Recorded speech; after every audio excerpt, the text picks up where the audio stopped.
Good, ladies and gentlemen, good evening and welcome to Citizen A, where we wrap the week's current affairs with the best political team on television from a very, very, very Auckland perspective. Warning, we're as fair and balanced as Fox News. Joining me tonight on my revolving panel of bloggers and Auckland opinion shapers, she is from the Auckland University Department of Film, TV and Media Studies, one of the best bloggers in New Zealand, Phoebe Fletcher.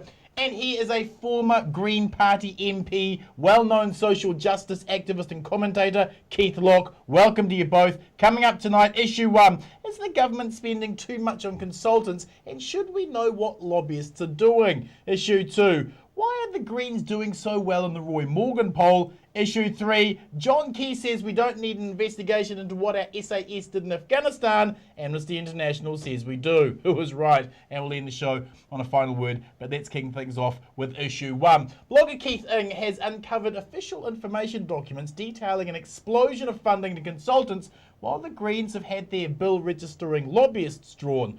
Shouldn't we know what influences are shaping policy? Phoebe, Keith's blog notes consultants could be costing anywhere between $189 million per year to $375 million per year, but the Treasury are willfully ignoring finding out the exact cost. When public services are being slashed and privatisation agendas being adopted, shouldn't we know how much consultants are costing us and who benefits from this?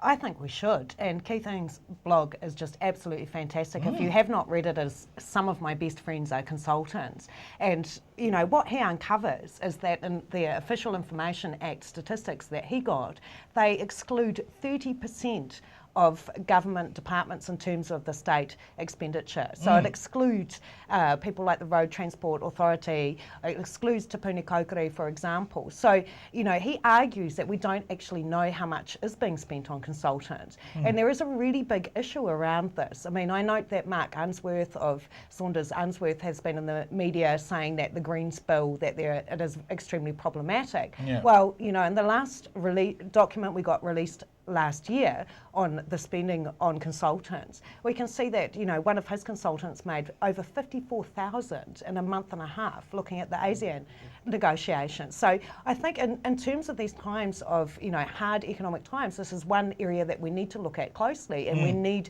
transparency around how much is being spent on consultants. Keith, I think that's right too. And if you look at something like the Housing Corp, according to those figures, limited though they are, doubled from 10 million to 20 million. So what they're doing, they're laying off a whole pile of people at the Housing Corp. People are probably getting less than $30 an hour, and replacing them with these consultants who are getting probably hundreds of dollars an hour if your figures are right. You know? So it's not, the whole idea it's efficient is rubbish, and it's certainly not transparent. Keith, the Greens have traditionally avoided corporate donations, whereas Labour have been very open to them. Is it because the two old parties are wedded to corporate donor cash that we haven't seen a lobbyist register before this? I think that's a factor in it, because you just need to look around the world. The United States, Canada and the OECD said you should have a register of lobbyists. You should be transparent, and the Holly Walker of the Greens has got this private members bill which has been drawn, which will force a register of lobbyists along the lines of the Canadian legislation. And I think that's important, because you can then, as you say, look at the corporate donations and draw the dots to see whether those particular MPs or ministers have been lobbied by some big corporate. For example, if you look at the MPs' returns from the last election, the Road Transport Trust features with some MPs and not others. Yeah. Well, it'd be good to be able to check whether the Road Transport Forum or whatever's been lobbying particular ministers, because that's a particular controversial area. When I was an MP, it was the road transport people, the bus transport people, Infratil, etc., which knocked on my door, particularly when the Greens had the balance of power. So there's quite a lot of tension in that area. Recently in the UK, you had a high-ranking Conservative member caught out promising all sorts of policy pledges for large amounts of money. Do you think that happens in New Zealand, being someone who's been in there? Do you think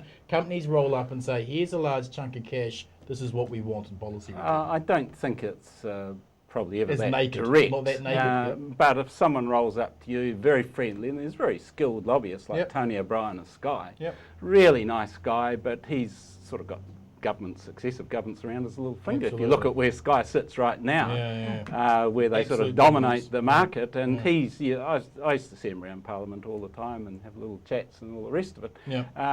And I think it all builds up. So, we don't want to upset Tony, and he's explained this, and they're doing a lot of good stuff about putting Sky as a platform for different channels, and isn't it wonderful? And you buy their line, particularly if there's no real counter-argument coming through the lobbying. So to have a register of lobbyists and work out how many times I've seen ministers and MPs would help there. But we're not going to be able to find out from that how much they're donating, because it is pretty easy to get around having to detail those things. Yeah, a lot of it ends up in trust, so you don't know the individual companies. For the National Party, for yeah, example. that's why I think progress in terms of political donation recording is important as with well. it as well. Yeah. Phoebe, the first private-public partnership deal on schools has been signed off with Learning Infrastructure Partners. But part of that deal is that it's secret and taxpayers will never know exactly how much money we have underwritten this private company to take public money out of the education system. How acceptable is that lack of public scrutiny over private-public partnerships? I think it's totally unacceptable, and I think this is a developing theme that we are seeing with this government, that often when there are negotiations, we just see the line being pulled that this is commercially sensitive information, that it can't be discussed. We've seen this with Sky City, we've seen this, with many things that they're pushing through at the moment, and it is absolutely in our interest, especially when we've got, new kind of forms of managing our government being trialled, that we have some public debate around this issue. We need transparency. Especially when you look at a lot of the PPPs from the Australian experience, all seem to show that what the PPPs did was take money out of the deficit budget for like a short period of time, 2 or 3 years, but the costs were then returning much larger on the public. If their experience has been so negative, shouldn't that mean that we have extra oversight and scrutiny rather than limiting it? Well, I think it should. I mean, this seems to be the second term for National, doesn't it, in terms of the way that they deal with things. With the first term, it was push it through under urgency. With the second term, it seems to be this is commercially sensitive, we can't discuss it. The Ombudsman's jumped into this from Yeah, another that's right. angle, saying, Yeah. look, if you partially privatise the energy companies, you don't want to take them out of the Official Information Act. They'll be less transparent, and they're very important to us. So, I thought that was a big step. Well, yeah, by well, I the mean, Ombudsman, Beverly Wakem, yeah. exactly, she came out and pointed out this blind spot and said that it's unjustified removing it. Yeah. Do you think that'll stop them? Well, Beverly's a heavyweight, isn't she? there's a lot of opposition building towards this partial privatisation, and there'll be a referendum, I think, if the 400 signatures are gained on the citizens-initiated referendum. So, the battle's not over, and the problems with this partial privatisation are rising all the time, new problems. Question to both of you. Lax Treasury oversight of consultants, public service privatisation, and the government using its veto to block and deny extra time for maternity leave. Is National's second term looking less like an active democracy and a little bit more like an absolute monarchy? Does John Key think of himself as a bit of a king? Well, I think that there are democratic measures here clearly being cut out. I was really disappointed in the paid parental leave bill being vetoed before there's any discussion. And that seems to me to be hypocritical and, in contrast to the amount of secrecy that there are around other negotiations that they are doing. There needs to be much more transparency and much more public discussion around these movements. It's a bit hubris, isn't it? Yeah, well, this veto, financial veto, it did occur under Labor too. They'd roll down, you'd be moving an amendment, and then the minister would turn up and say, no, you can't vote on this because it's got financial implications. And one of the problems with some of the Labor vetoes is that they only have a small amounts of money, but they use that to get round on the food bill and a few other bills. So it has got a precedent. But when you've got something as fundamental as paid parental leave, you should have the proper discussion. You shouldn't have the Minister of... And when you have a clear majority, we're talking, 61 votes to 60? Yeah. Peter Dunn's, jumped the fence and voting with Labor and the Greens and the others, and that's good. We should have more of that, and we shouldn't inhibit that democratic process. And if they could have argued that it was actually neutral by suggesting the employers pay for it, well then surely Bill English wouldn't be able to use the veto. Yeah, well, one argument I think the mover of the bill uses is that through the process of legislation going through Parliament, sometimes you get compromises. Yep. You might string it out a bit longer in terms of implementation. You might, Yep. have a compromise on the number of extra weeks. There's all possible things you can do. But and vetoing it immediately is- vetoing it in its initial form is really anti-democratic. Yeah, and I think, what disturbs me is that I think this is something that we need to have broader discussions around. Yeah. If you look at our ageing population at the moment, the Department of Labour has said by 2050 that 50% of our population will be over the age of 40. We do need to encourage people to have children so that we've got younger people working and paying tax. So there are bigger issues, rather than just, is it fiscally neutral at the moment? That this is something that needs to be nutted out and fleshed out on a broader scale, because it affects, many more elements of our policy than I think it is being pitched as at the moment. Thank you, panel. Moving on to issue 2. The Roy Morgan poll has surprised many pundits, with their latest poll suggesting 17% support for the Greens. Why? Phoebe, let's be clear that the Roy Morgan landline polls are deeply flawed. In the week of the election, they were claiming nationally had 56%, but taking their bias into account, the Greens scoring 17% is significant, isn't it?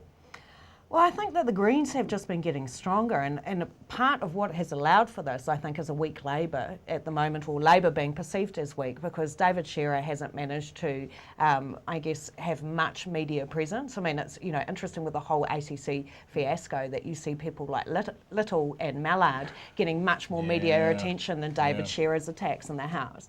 And aside from that, I think that there has been some solid attacks on policy coming from people like Russell Norman, over the tax cuts, and I think, and Crayfar Farms as well. So I think people are taking notice of this, and that the Greens, while Labour and National are away doing their things, that the Greens are actually consolidating. Gareth Hughes has stepped up as well, hasn't he? I've always thought he's been a shining star in the Green Party caucus. Gareth Hughes has stepped up, and I think getting Lila Hurry on as well is a very smart move. Yeah. I think we're going to see more of this, as and it is a good environment for them to do this, as I say, with Labour and National dealing with their own problems. Keith, is this poll a verdict on David Shearer's lacklustre leadership?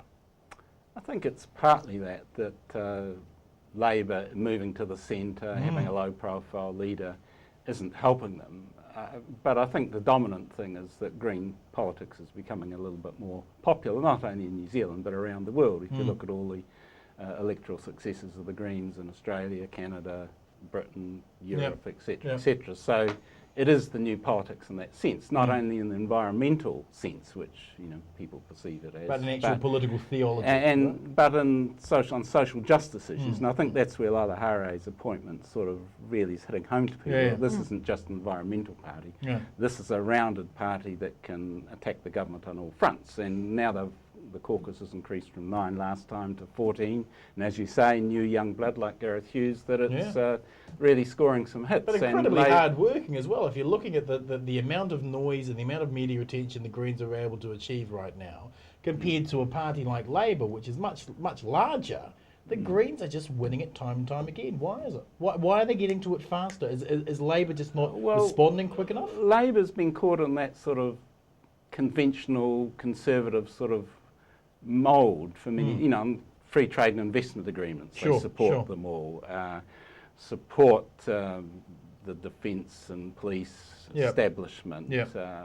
Conventional pretty much on economic policy, and rather slow on environmental policy. If you add it all up, they're being bypassed. And what we're seeing now is a bit what happened 90 years ago, when Labour suddenly increased in popularity, ups and downs, and the Liberals, Liberals United, etc., started to decline, and gradually Labour took over. Perhaps we're seeing that now, not only in New Zealand but around the world. The Greens are sort of taking over from the Labour and Social Democratic parties, or the balance of forces is changing. But the positive side is that the Greens and Labour together now can seriously look at being the next government.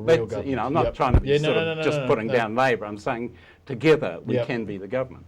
But I think that there has been a significant rebranding of the Greens that has contributed to this as well. The Greens have really moved towards the centre, when they moved away from Sue Bradford. And so what you've got now is, I guess, this position where the Greens are beginning to kind of eat Labor voters away from them. And we saw that coming up to the election, and I think that we're seeing that again now as, you know, Labor is beginning to consolidate its change in leadership. And until they do, I think that the Greens will be coming through. Do you think it's because the Greens are appealing to those million voters, enrolled voters, who last election didn't bother to vote, just went, hey, I'm just not going to vote, making it the lowest voter turnout in 120 years. Do you think the Greens are getting more reach out to those people? They're inspiring them more? You know, it's an interesting piece by Chris Trotter where he argued actually that the Greens were mobilising middle-class, educated people, and that was having a flow-on effect, whereas Labor tends to operate the other way around. So I think there is an element of that. Yeah, the traditional electoral base of the Greens has been, as you say, educated middle-class people, but I think it is expanding out now. And I wouldn't say moving to the centre. I think to win working people in South Auckland, places like that, you've got to move to the left. And I think Laila Hare's appointment indicates that move to the left. And if you actually look at it policy by policy, as far as I can see, there's not a single policy that I've been associated with or seen that's been dropped, as some move to the centre. So if you look at it in policy terms, there's not, there's two levels. One, the perception is moving centre or left, the branding. But if you look at policy by policy, there's not a move. No, I would agree with you, and they were always very strong on policy, I think. Labor have done more than any other political party to frustrate Green political ambitions.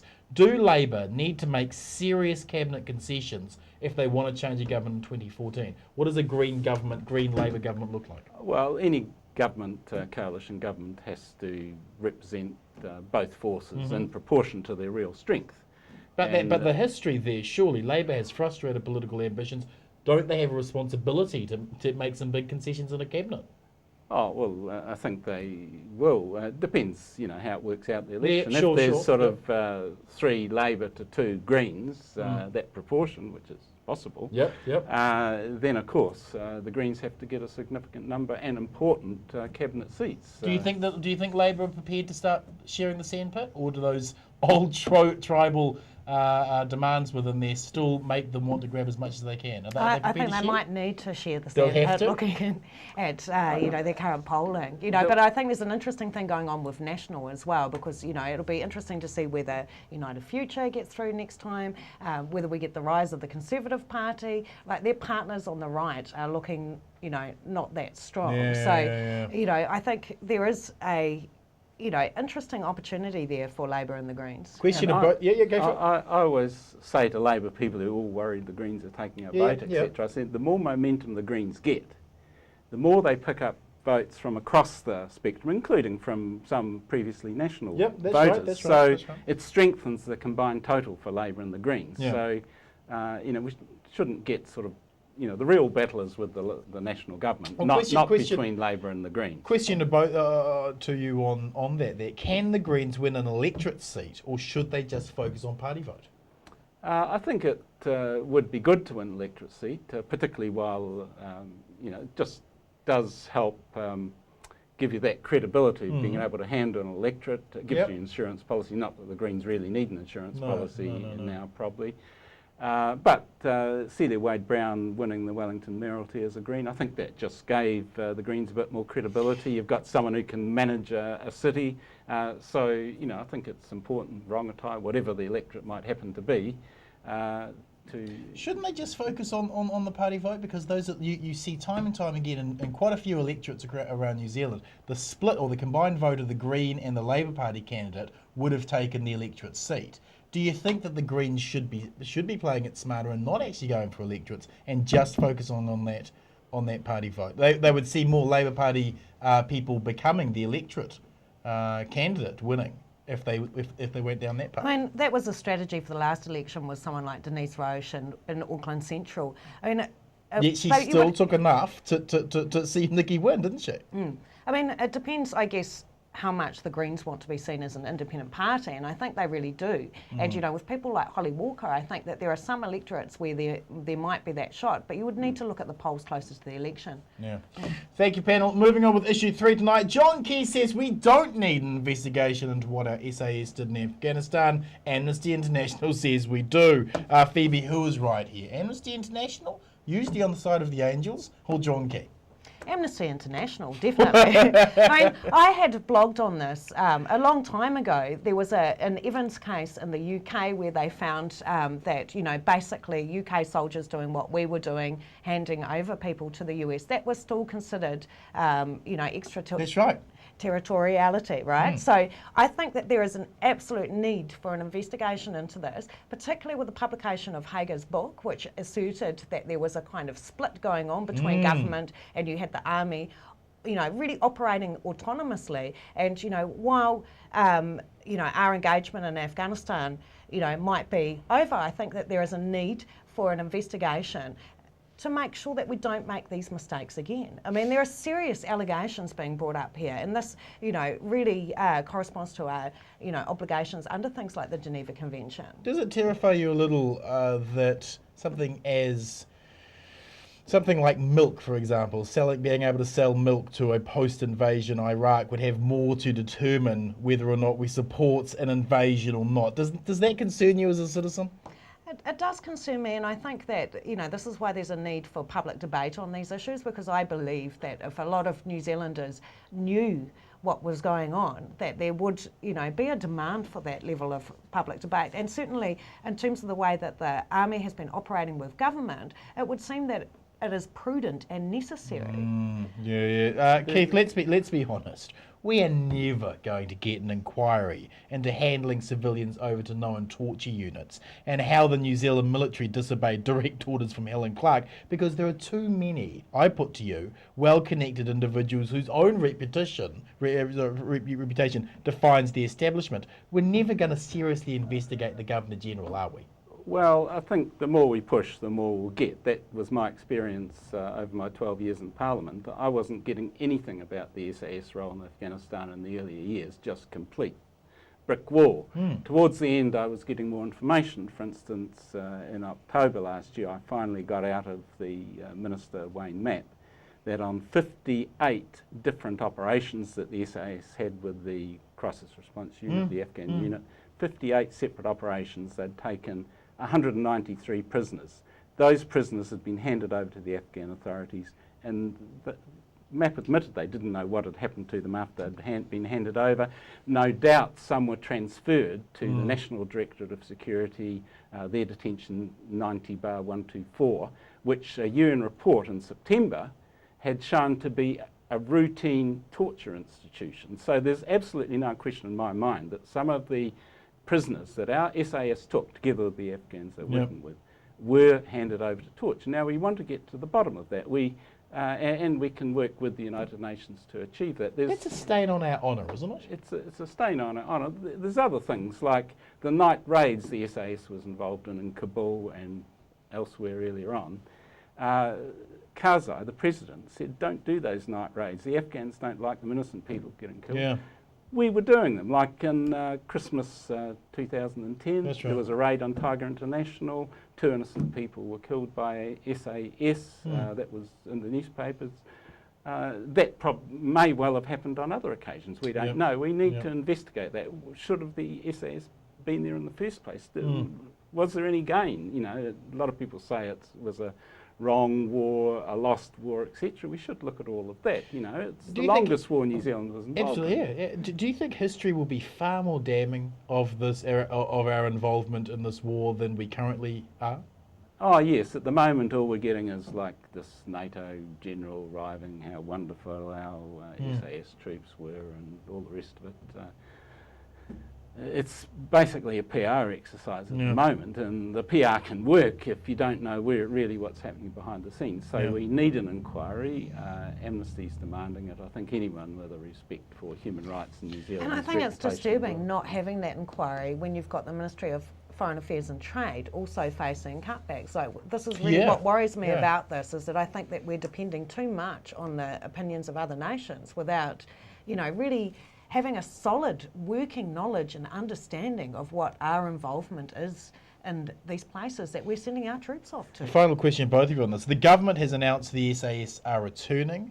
Can we all pretend that our occupation has been a fantastic success and a progressive democracy has replaced a corrupt narco state that only controls Kabul now? I mean, do we have a ticker tape parade? Have we won? apparently the drug production in Afghanistan's sort of increased Soared. hugely Right. over the period. The Karzai government shows no sign of being less corrupt. Yep. So I can't see how we can claim it. What's a our success. legacy in Afghanistan going to be? Look, I don't think that there is any legacy. I mean, if you look at every single level of civil society, things have gotten worse. I mean, you know, I was really disappointed to hear someone like Nikki Kay saying that we went in there for the woman.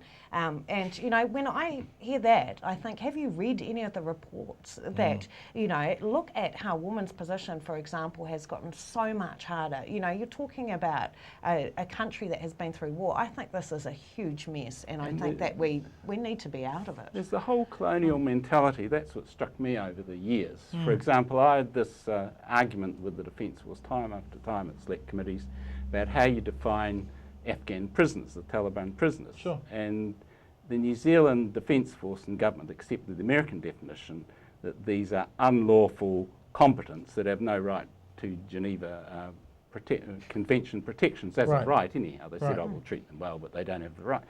So they accepted that colonial definition that an Afghan fighting on Afghan soil was an unlawful combatant, yet a New Zealander fighting on Afghan soil was a lawful combatant, which, Right. you know, is just Well, and pure that's the colonial thing. mentality. Yes. Under yes, international yes. law Yeah. too, if you look at that Evans case in the UK, you've got an example where Iraqis have sued the UK government. That's right, And they, that's right. They actually won that case. So there are legal ramifications here as well. Let's wrap the show with last word. Phoebe, your last word this week is? My last word has to be paid parental leave. I would like to see more discussion around this, and I'm really quite disturbed that this got vetoed even before its first reading. Especially when so many are in support.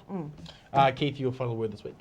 I just think we should be more open and accepting to asylum seekers. Yes, There were yeah. these Falun Gong Chinese on the boat, arrived at Darwin, wanted to come to New Zealand. Why don't we negotiate more freely with the Australian government? Say, look, we'll take some. They don't need to hop on a boat and go across the Tasman. And we have done it before, actually. right. We've taken some Sri Lankans as part of our quota. They started off and they arrived in Australia, and then we negotiated and took some here. Because you don't get boat people here, and the Australians do get boat people, we should, you know, take our share.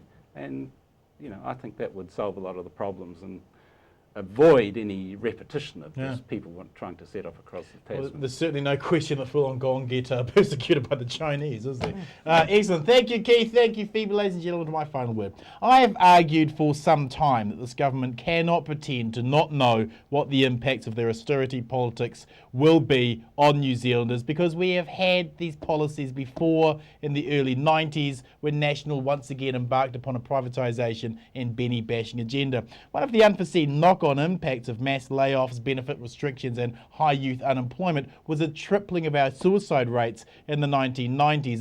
As National waltzed down this ideological 20-lane motorway once again, it seems disingenuous of the government to spend millions on the symptoms rather than treat the causes that their policies are creating. $65 million for youth mental health is like taking an aspirin for a gunshot wound. It's a win, albeit a very small win, for Sir Peter Gluckman, someone who has constantly called for Key to take the plight of New Zealand youth seriously. His sterling advice, however, sadly hasn't been embraced, and he's been relegated to front-footing symptom policy rather than challenging the free market slash and burn dogma the government are adopting, which is exacerbating the stress. All this latest ambulance at the bottom of the cliff ideas for youth mental health does is build multi-million-dollar ambulances. The poverty drivers of social division that youth grow up in hasn't been changed one bit by this $65 million. If you like tonight's show, please join our Citizen A Facebook site and connect with other like-minded new citizens, and follow me on my Citizen Twitter and Facebook page. Thanks for watching, whānau. Good night, Aotearoa.